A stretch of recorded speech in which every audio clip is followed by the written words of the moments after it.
কোন গোপনে মন ভেসেছে ধারাবাহিকের নতুন পর্বে দেখা যায় যে শ্যামলীকে আটকে দিয়ে এবার বড় বিপদে পড়েছে অরুণাভ। কেননা শ্যামলীকে চিরতরে শেষ করার জন্য যাকে দায়িত্ব দিয়েছে সে নিজেও শ্যামলীর সাথে আটকা। তার আগে বাড়িতে যখন সকলে শ্যামলীকে নিয়ে বাজে মন্তব্য করেছিল তখন কিন্তু শ্যামলীর কথা কেউ বিশ্বাস করেনি। শ্যামলী যে পরিবারের সম্মান রক্ষা করতে মিডিয়ার সামনে মিথ্যা বলেছে তাতে কোনো লাভ হলো না।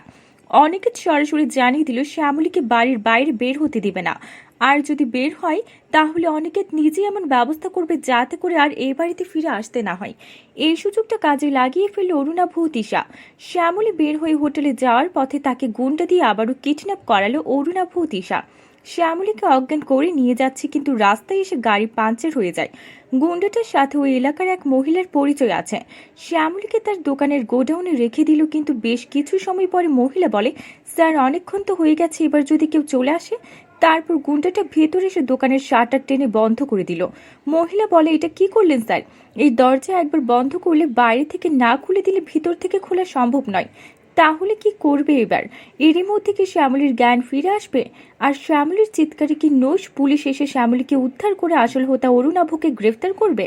বন্ধুরা, তোমাদের কি মনে হয়? এক্ষুনি একটা লাইক দিয়ে এবং কমেন্ট করে জানিয়ে দাও তোমাদের মতামত। ধন্যবাদ।